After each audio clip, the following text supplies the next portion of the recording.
Ang bigkis ni Joseph ay tumatayo, habang ang mga bigkis ng kanyang mga kapatid ay yumuyuko.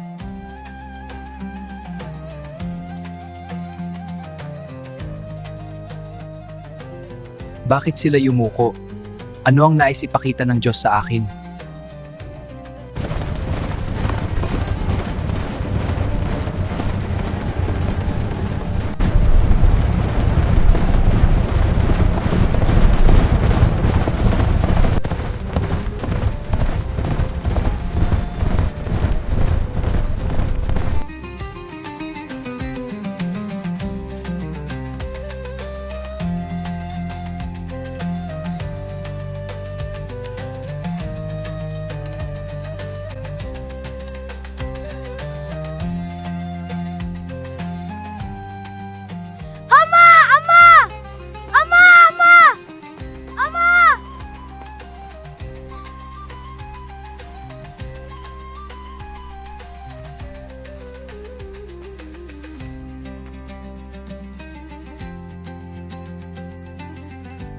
Ano ang nangyari na ng kapatid nyo, si Joseph?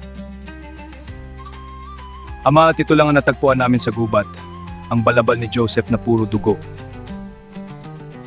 Ito ang aming natagpuan, kinain siya ng mababangis na hayop.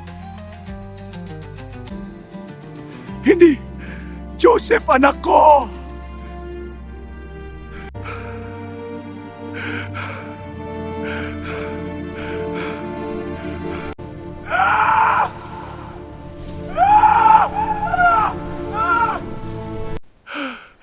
Joseph, anak ko!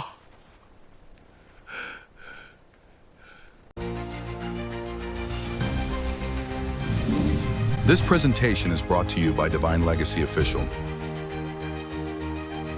Sa simula pa lamang, isinulat na ang kwento ng pananampalataya.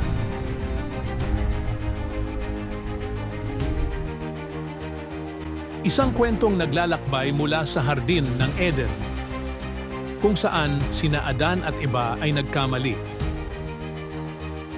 Patungo sa panahon ng malaking baha ni Noah,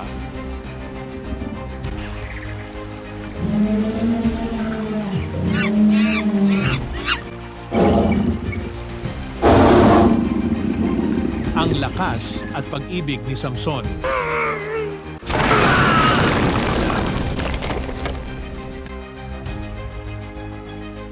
Ang tapang ni David laban kay Goliath.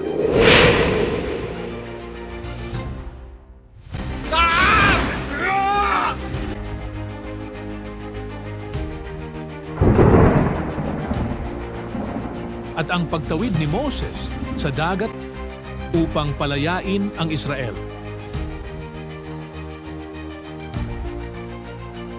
Kasama rin dito ang mga dakilang propeta.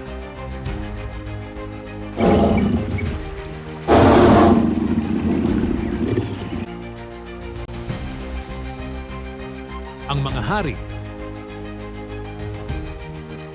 Ito ang kwento ng pag-ibig, pagsubok, at tagumpay. Ang kwento ng ating pananampalataya. Ito ang Divine Legacy Official. The Bible Story. Simulan natin ang paglalakbay. This video is part of the Divine Legacy Official channel, featuring Tagalog-dubbed Bible storytelling with unique AI visuals, narration, and original and arranged music for faith and inspiration. Mabuti mga tupa, magpatuloy tayo sa pastulan. O Diyos, salamat sa iyong patnubay at gabay, pagpalain mo ang iyong tupa at ang lupaing ito.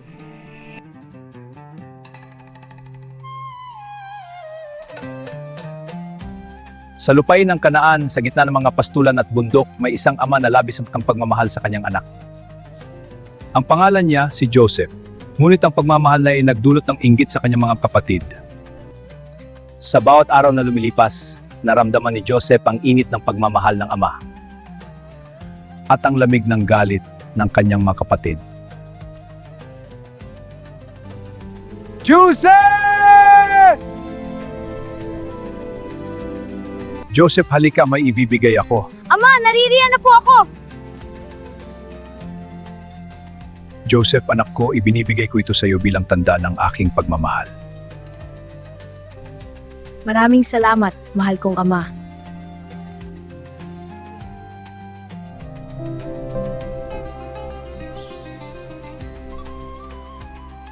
Bakit ako naiiba? Bakit ako minahal ng higit sa iba? Di ko alam. Ngunit ang Diyos na nagbigay ng panaginip ay kasama ko. Tingnan niyo ang suot paboritong anak. Siya lagi ang iniisip ni Ama. Tama, ituro natin siya sa mga taga-Egypt. Magsisisi siya. Tingnan niyo ang paboritong anak. Siya lang ang may ganitong dami na ako. Sundan lang natin siya.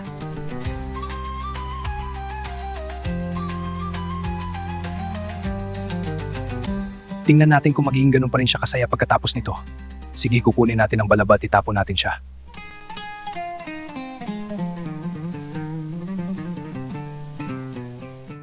Ang puso ni Joseph ay puno ng pag-asa, ngunit sa likod ng kanyang mga ngiti, ang galit at inggit ng kapatid ay nagsisimula ng umusbong. Ang kanyang panaginip ay nagsisimula pa lamang.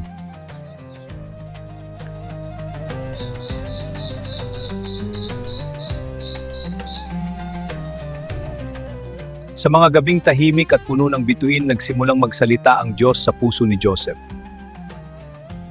Sa pamamagitan ng mga panaginip, ipinakita niya ang mga bagay na darating. Ngunit hindi pa handa ang mga makakarinig.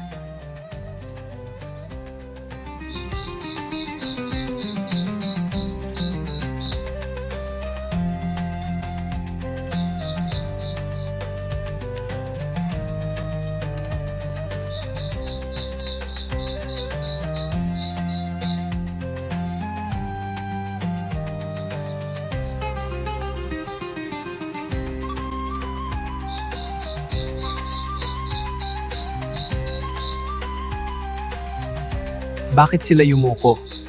Ano ang nais ipakita ng Diyos sa akin?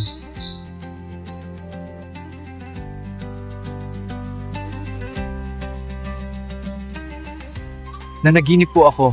Ang aming mga bigkis ay nasa bukirin. At ang aking bigkis ay tumayo. Ang sa inyo yumuko. Ikaw ba'y maghahari sa amin? Ikaw ba'y maghahari sa amin? Bakit ninyo ako tinatanong yan?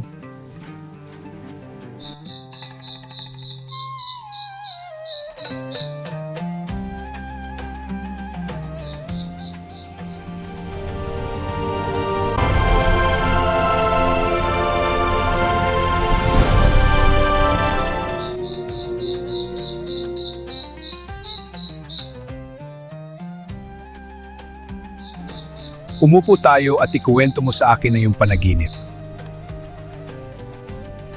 Ang araw, ang buwan at 11 bituin ay yumuko sa akin. Ano ang panaginip na ito, anak?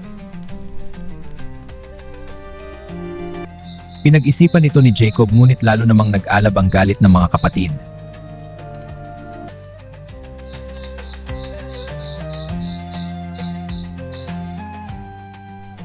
Ang panaginip ay mula sa Diyos. Ngunit ang galit ng tao ay nagsisimula ng humubog sa kapalaran ni Joseph.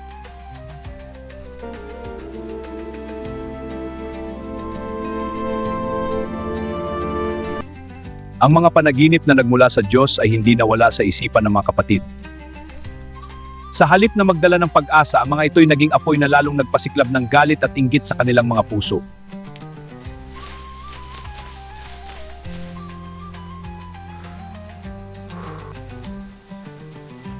Akala niya'y pinili siya ng Diyos.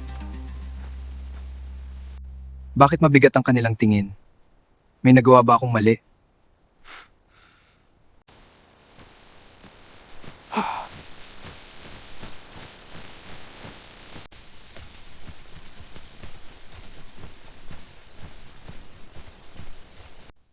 Isang araw, ang galit na matagal na itinago ay sumabog. At ang kapatid na minahal ay naging biktima ng poot.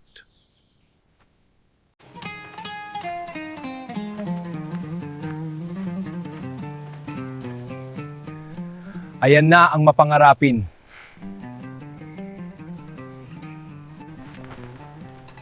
Halika, puntaan natin si Joseph. Mga kapatid niya gawa ni Nate! Take the road! Brothers, please, no! Tear it off! Mga kapatid, ano ang ginagawa ninyo?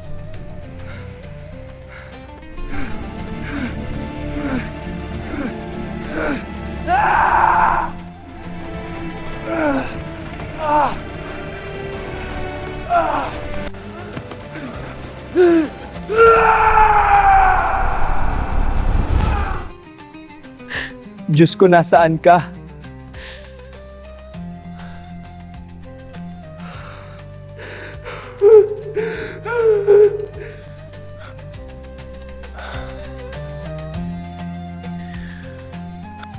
Habang ang isa ay naghihintay ng awa, ang iba ay pumili ng kapakinabangan.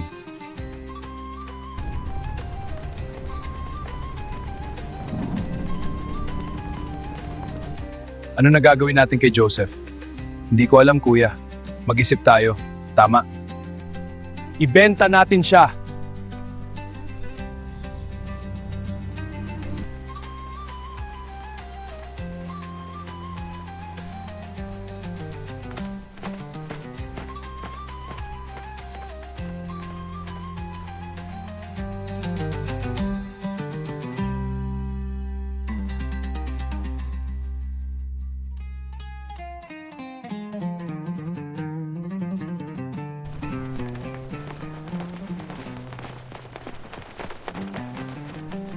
Ano ang kailangan ninyo mga lalaki? Bakit ninyo kami pinahinto?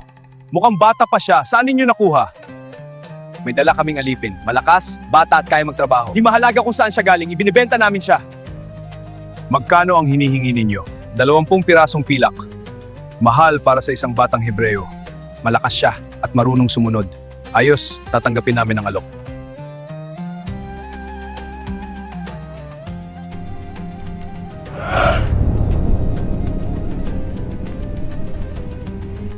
Mga kapatid, huwag ninyo akong iwan!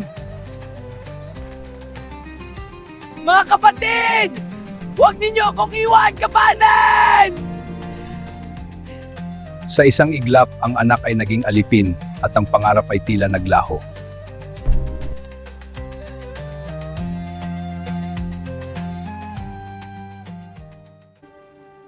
Ngunit ang pinakamasakit na sugat ay hindi ang pagkapatali, kundi ang kasinungalingang iniwan sa isang ama.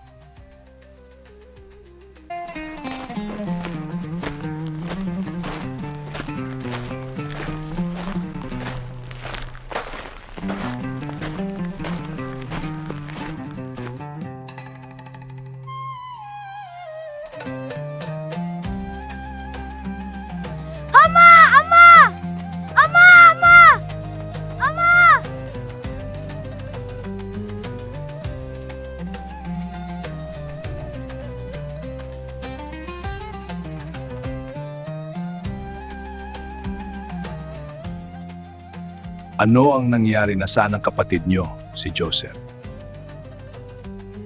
Ama, at ito lang ang natagpuan namin sa gubat, ang balabal ni Joseph na puro dugo.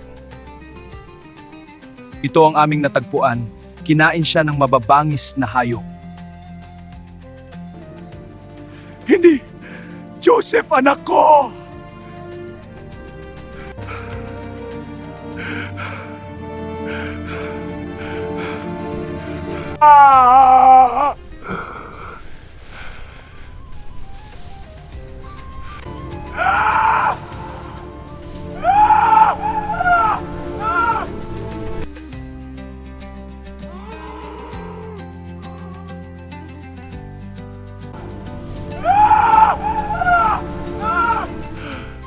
Joseph, anak ko!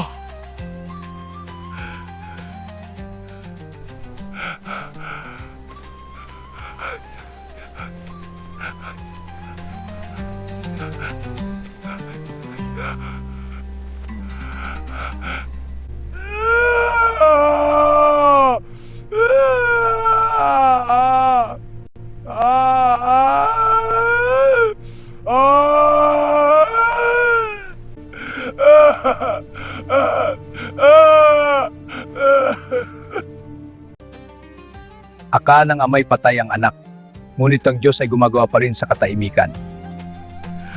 Ano pa ang natitira sa akin kung patay na si Joseph?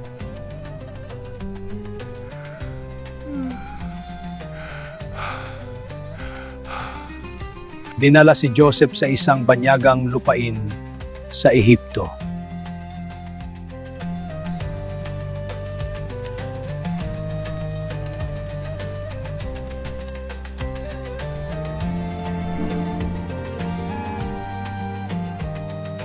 Magpatuloy tayo. Saan niyo ako dadalhin? Tahimik ka dyan. Dinala si Joseph sa gitna ng karangyaan ng Egipto, isang alipin sa banyagang lupa. Potiphar, ang makapangyarihang kapitan ng mga bantay at punong opisyal ng Faraon. Marunong ka bang maglingkod? Ako'y gagawa ng anumang ipag-uutos mo, aking Ginoo. Titignan natin.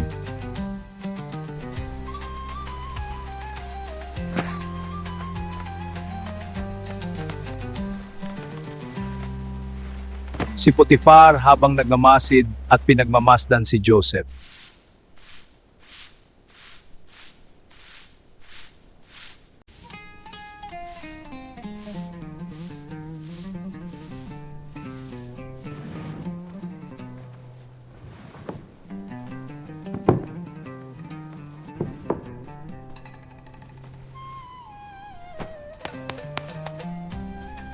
Mga kapatid, ilagay natin mga palayok na ito sa lilim ng mga puno.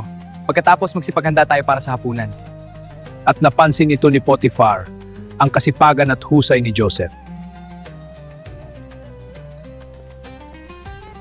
Aking Panginoon, may sasabihin po ako sa iyo. Ang Hebreong iyon gumagaan ng gawain mula nang dumating siya. Ibigay ninyo sa kanya ang pamamahala. Ipagpatuloy ninyo ang inyong gawain ng mahusay. Gawin ito ng mabilis at walang pagkakamali. Katiwala. Opo, Ginoo. Awagin mo ang Hebreong iyon. Opo, Panginoon. Ginoo, bakit mo po ako pinatawag? Mula ngayon, ikaw ang mamamahala sa aking sambahayan. Joseph, ibinigay ko sa iyo ang susi. Ako'y maglilingkod ng tapat. Ngunit ang tagumpay ay may kaakibat na tukso, at ang katapatan may kapalit na sakit. Ang asawa ni Potiphar. Mga manggagawa, bilisan nyo! Oo, Joseph! Mabuti, walang pagkaantala.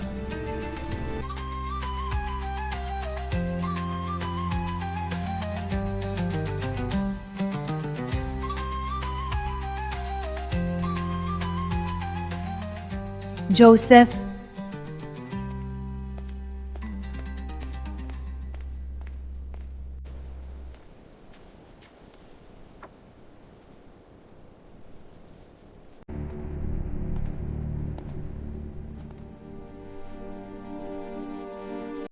humiga ka sa piling ko. Halika, Joseph. Hindi ko magagawa ang masama laban sa Diyos at sa aking Ginoo.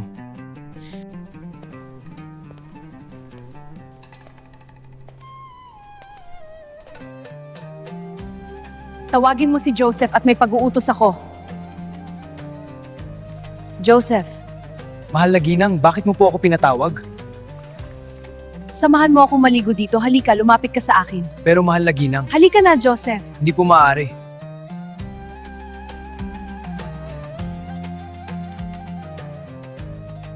Joseph.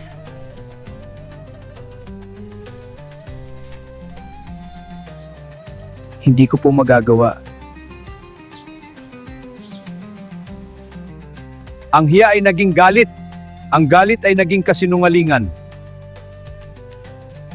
Ako ang biktima. Asawa ko, pinagsamantalahan ako ni Joseph. Awan!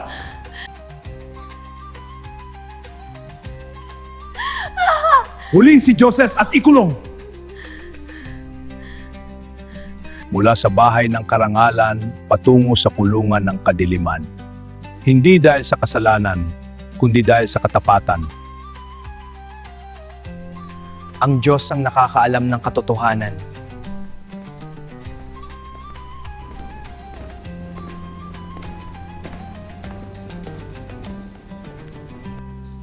Panginoon, nandito ka pa rin ba?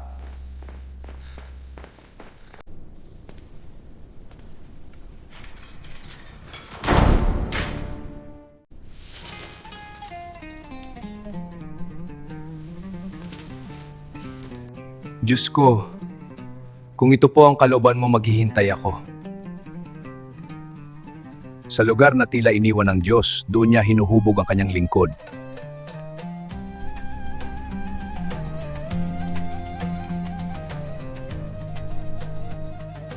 Ngunit kahit sa kulungan, hindi tumigil ang Diyos sa pagsasalita.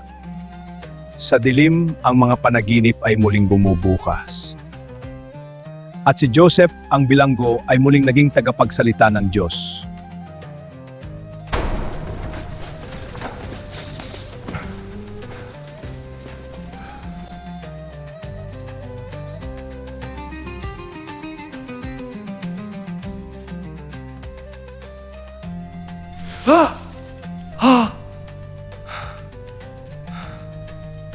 Nanaginip ako at hindi ko maunawaan.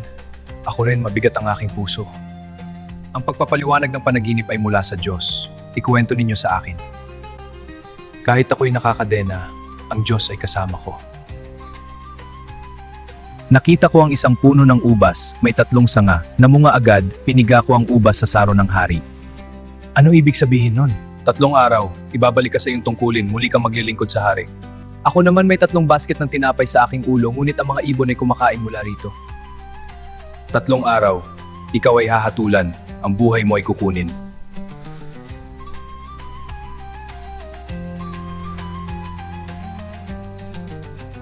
Ang panaginip ay iisa ang pinagmulan, ngunit hindi pareho ang kapalaran.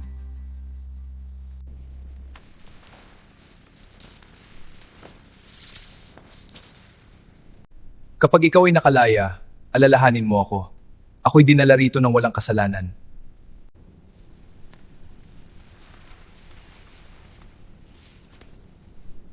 Ang Diyos ay nagsalita sa mga panaginip, ngunit ang paglaya ni Joseph ay tila muling naantala.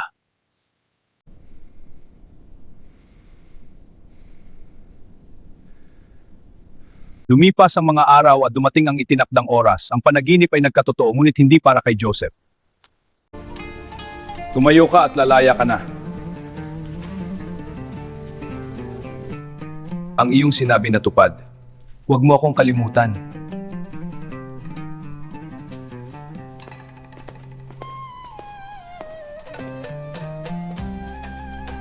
Isang alaala lang, Panginoon, iyon na ang aking hinihiling. Halika, sumama ka, ikaw ay nahatulan ng kamatayan. Ang isa ay ibinalik sa liwanag, ang isa ay iniwan sa katahimikan.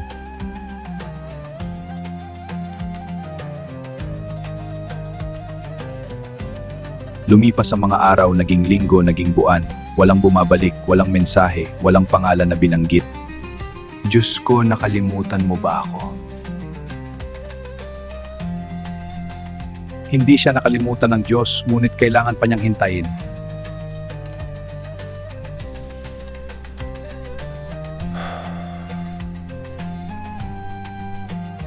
Ang pangako ay totoo, ngunit ang oras ng Diyos ay hindi minamadali.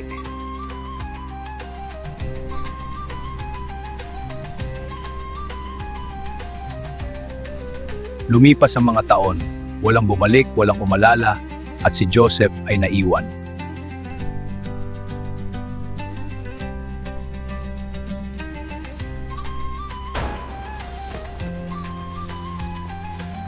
Hindi na siya babalik. Ginawa niya ang tama kahit walang nakakakita.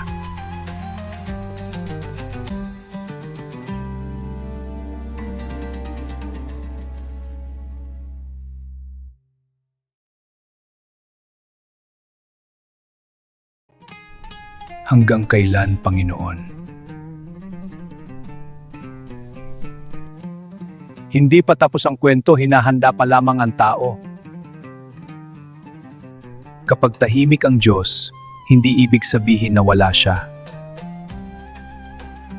Sa gabi ng katahimikan, ang kapangyarihan ng Ehipto ay hindi pinatulog ng Diyos.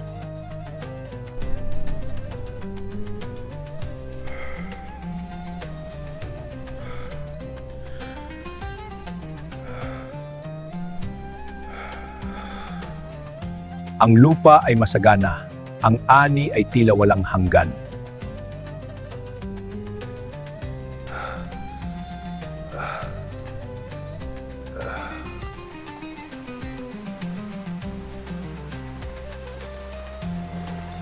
Ang ilog Nilo ay umaapaw. 7 baka ang umahon, malalakas, makinis, sagana. Ang kasaganaan ay nilamon, ngunit hindi nasiyahan ng gutom.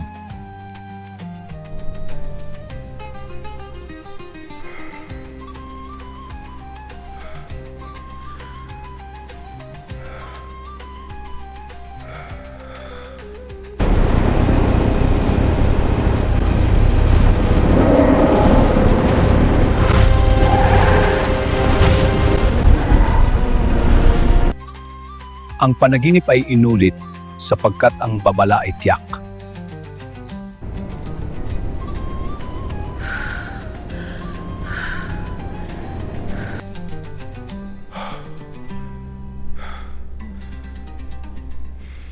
Pitong uhay ng trigo, hitik at magaganda.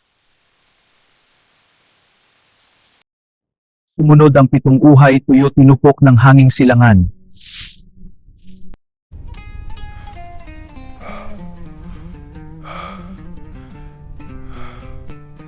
Tumawag kayo ng lahat ng pantas ng Egypto!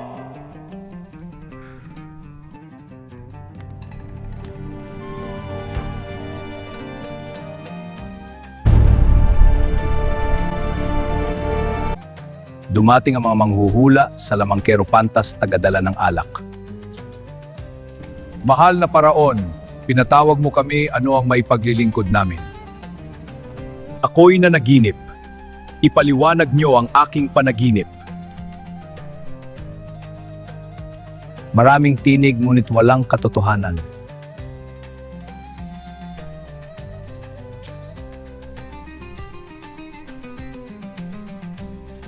Hindi nyo alam! Wala ni isa sa inyo ang makakapagsabi ng aking panaginip? Hindi namin maintindihan. Bakit nabigo ang ating mahika? Hindi natin alam na bigo tayo. Mahal na Faraon, may isang lalaki sa kulungan, isang Hebreo, na nagpapaliwanag ng mga panaginip. Ang nakalimutan ng tao ay inaalala sa takdang oras. Isang pangalan ang hindi pa binibigkas, ngunit ang langit ay gumagalaw na. Ang bilanggo ay malapit ng tawagin sapagkat ang oras ng Diyos ay dumating na. Bago po natin ipagpatuloy at kung napagpala at nagustuhan po ninyo ang video na ito, huwag po ninyong kalimutang i-like, i-share at mag-subscribe. Malaking tulong po ito para sa katulad kong content creator at upang mas marami pa tayong maaabot at mabahagi na ng salita ng Diyos. Maraming salamat po.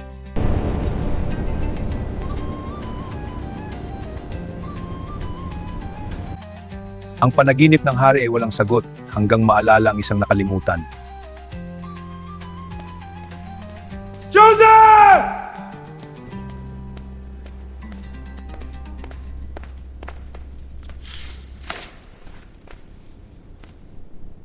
Hindi ito pagkakataon ko. Ito ay oras ng Diyos. Mula sa kulungan patungo sa harap ng hari.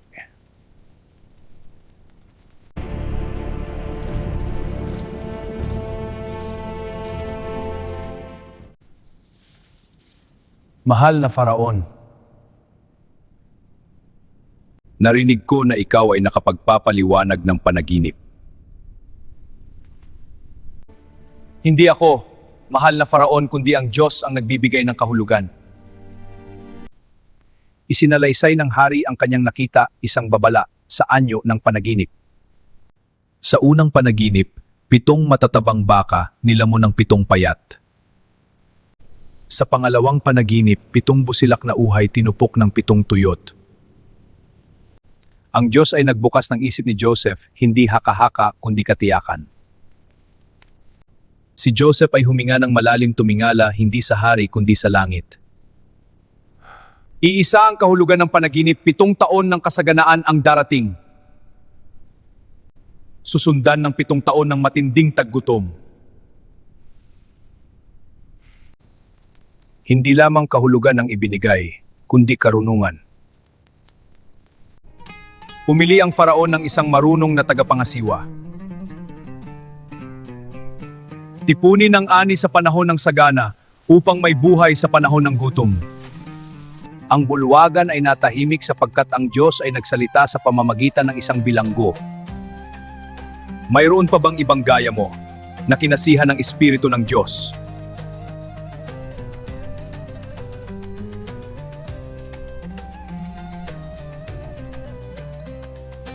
Ang bilanggo ay hindi na nakalimutan. Ang oras ng Diyos ay dumating.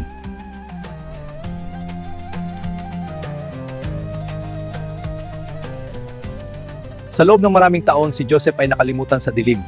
Ngunit sa isang iglap, binago ng Diyos ang kanyang kapalaran. Joseph, tumayo ka! Sumama ka sa amin. Ikaw, hinahanap ka ng Faraon. Ito na ba ang oras, Panginoon?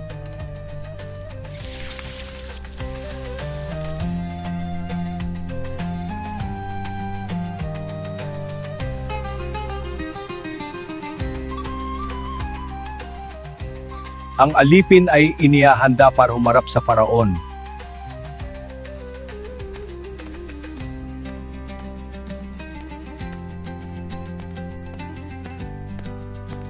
Mahal na Faraon, narinig kong kaya mong magpaliwanag ng panaginip. Hindi ako, mahal na hari. Ngunit ang Diyos ang magbibigay ng sagot. Ipinaliwanag ni Joseph, mangangahulugan itong 7 taon ng kasaganaan na sinusundan ng 7 taon ng kagutom. Ang karunungan ay hindi galing sa kulungan, ito'y galing sa Diyos. Walang hihigit sa iyo sa karunungan. Ikaw ang mamamahala sa aking kaharian. Panginoon, ikaw ang gumawa nito.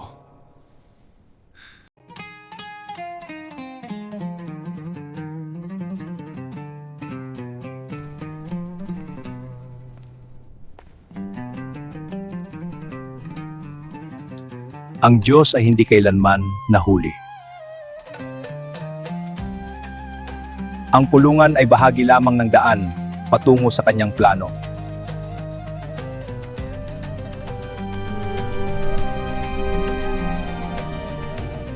At nagsimula ang 7 taon ng kasaganaan sa lupain ng Ehipto, eksaktong ayon sa sinabi ni Joseph.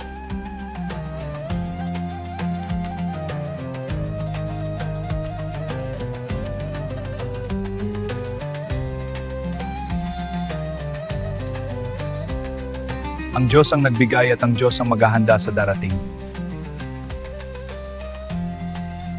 Mabuti ang ani ngayon. Tulungan mo ako dito. Maganda ang panahon para sa pag-aani. Tapusin na natin ito.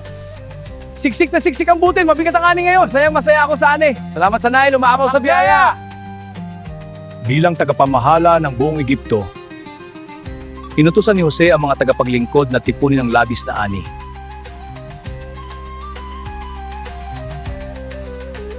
At sa bawat lungsod, nagtayo sila ng malalaking kamalig.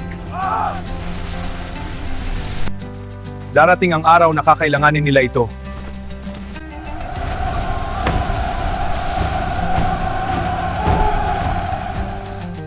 At nag-imbak si Joseph ng napakaraming butil, kasindami ng buhangin sa tabing dagat, hanggang hindi na ito kayang bilangin.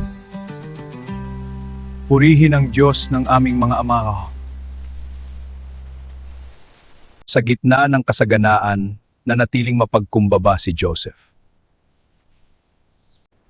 Mula sa balon hanggang sa palasyo, tunay ngang tapat ang Diyos.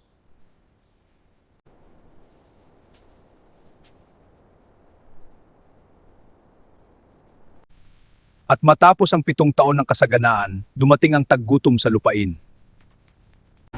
Walang makain saan! Dumating na ang taglutom! Kailangan natin masika! Nasaan na ang pagkain na? Maghanap tayo sa pampang, baka may matira pang isda. At sa lupain ng Kanaan, naramdaman din ang gutom. Bakit kayo nagkakatinginan? Narinig kong may pagkain sa Ehipto. Bumaba kayo roon at bumili.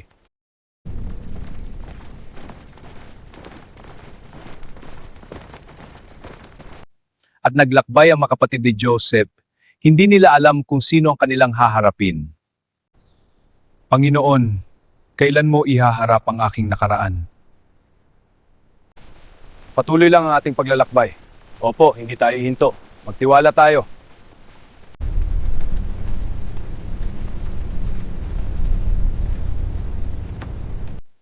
Samantala, si Joseph ang namamahala sa buong Ehipto.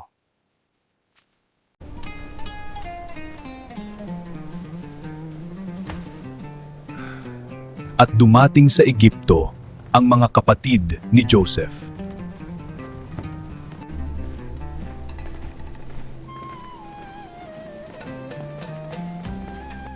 Mga dayuhan, lumapit kayo ng may pagkakasunod-sunod.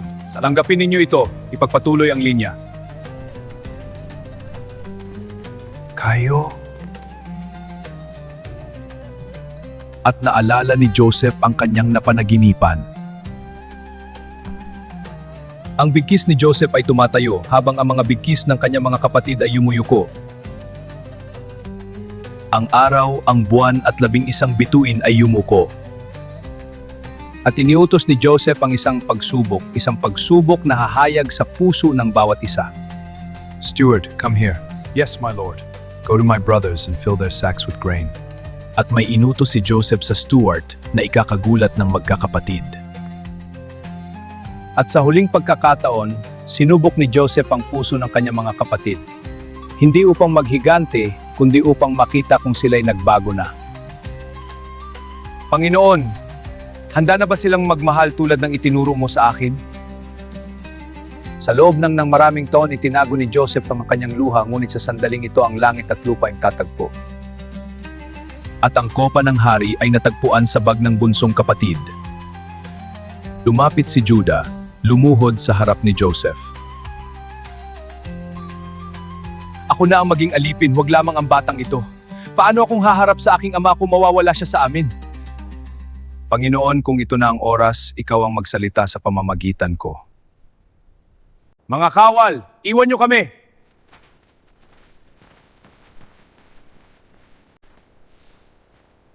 Ako si Joseph, ang kapatid ninyong ipinagbili.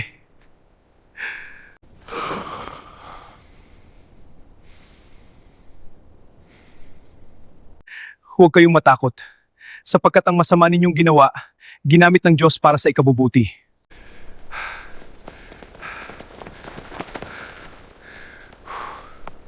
Benjamin, ang mahal ko, ang bunso kong kapatid. Ang sugat ng nakaraan ay gumaling at ang plano ng Diyos ay nahayag sa tamang panahon. Sa gitna ng katahimikan ng palasyo, ang mga salitang nagpabago ng kasaysayan ay patuloy na umaalingaw-ngaw.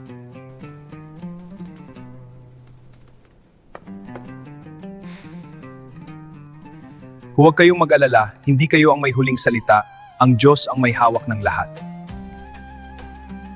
O Diyos, ngayong kulubos na nakikita ang iyong plano. Ang masama ninyong binalak laban sa akin ginamit ng Diyos para sa ikabubuti upang magligtas ng maraming buhay.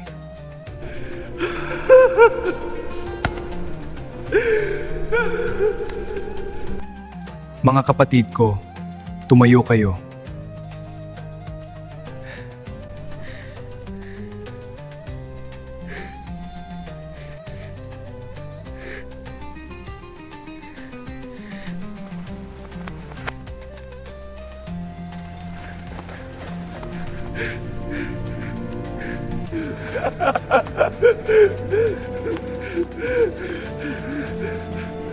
Ang mga kapatid ni Joseph ay umuwi na may pusong nagbago mula sa takot tungo sa pag-asa.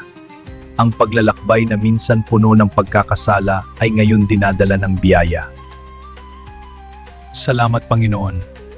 Tinupad mo ang iyong pangako. Ngunit ang kwento ay hindi pa tapos sapagkat ang Diyos ay naghahanda ng isang muling pagtagpo.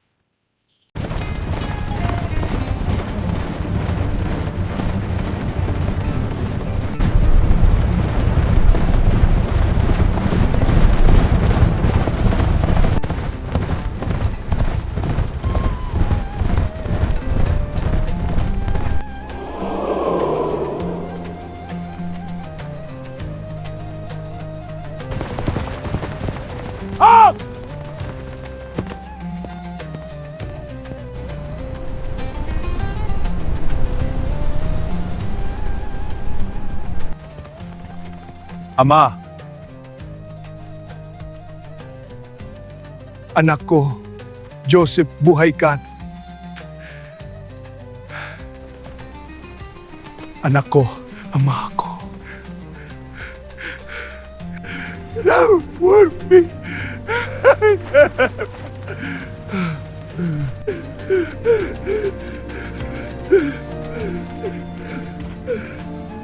Ang masama na binalak ng tao, ginanit ng Diyos para sa ikabubuti.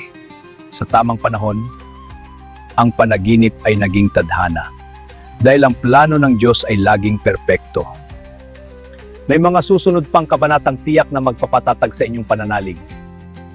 I-follow ang aming paglalakbay dito sa aming Divine Legacy Official. Ang pamana ng pananampalataya ay nagpapatuloy. Salamat po!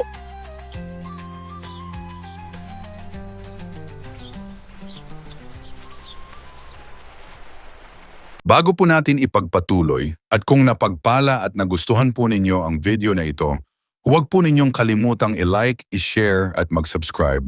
Malaking tulong po ito para sa katulad kong content creator at upang mas marami pa tayong maaabot at mabahagi na ng salita ng Diyos. Maraming salamat po.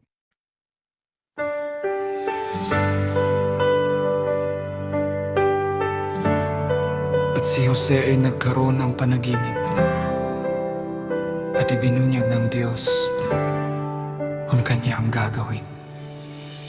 Bata pa ang aking mga mata nang iyong ilagay ang panaginip. Hindi ko alam ang dadanasin, hindi ko batid ang kapalit. Sa inggit ako'y binagsak sa hukay na walang liwanag. Ngunit kahit ako'y tinakwil, ikaw ang nanatiling tapat.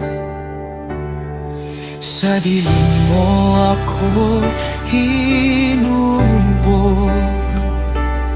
sa katahimikan mo ako pinalakas.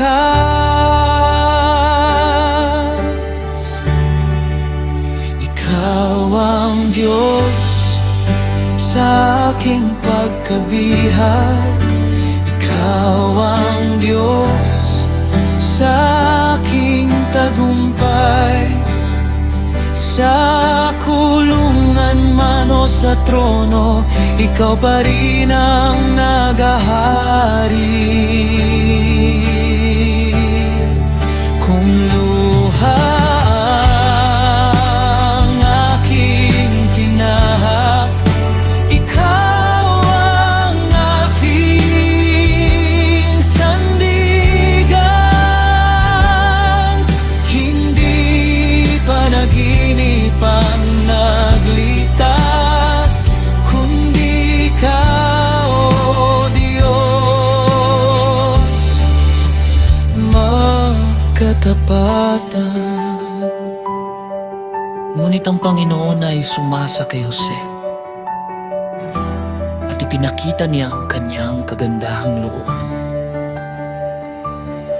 Sa loob ng rehas at pangungutya, ikaw ang aking kasama.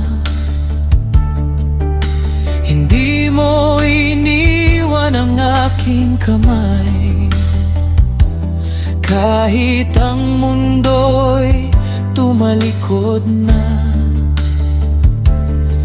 Sa maling paratang at luha, sa gabing walang kasagutan, ikaw ang lihim kong lakas, ikaw ang tanging sandalan.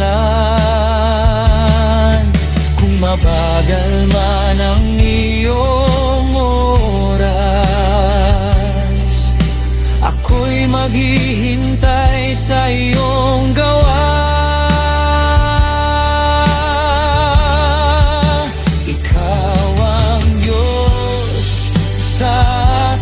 Pagkabihag, ikaw ang Diyos sa aking tagumpay.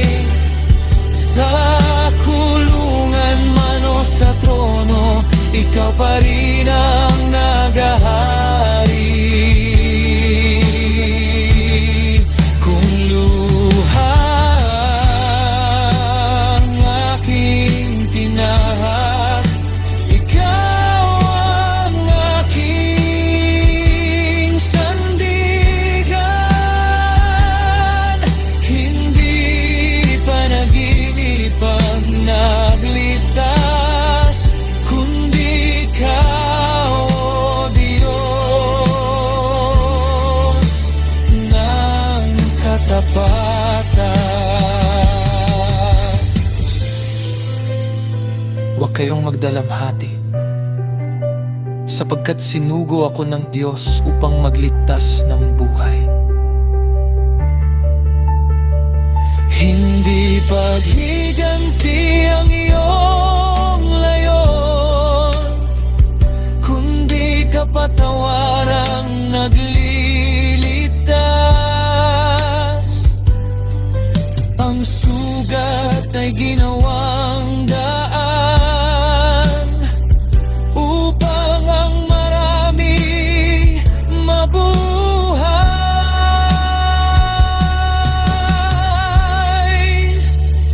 Kung ang kasama ay binalag, ikaw ang gumawa ng mabuti. Ang lahat ay iyong tinupad sa takdang oras ng iyong plano.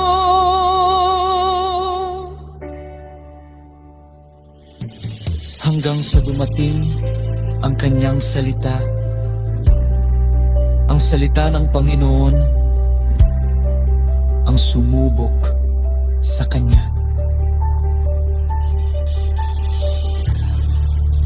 Ikaw ang Diyos ng aking kahapon, ikaw ang Diyos ng aking ngayon.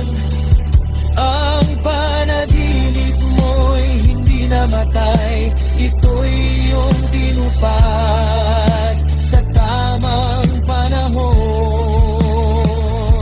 Mula hukay hanggang kawalatian, ang pangalan mo ang aking awit. Hindi ako ang bida ng kwento, ikaw ang Diyos na nagdapaan ng naan.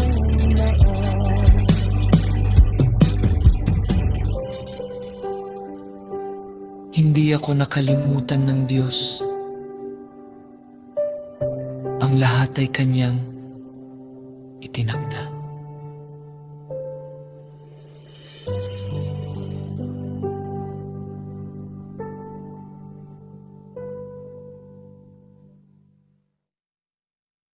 Kung nagustuhan ninyo ang kantang ito, huwag po ninyong kalimutang i-like, i-share at mag-subscribe sa aming channel.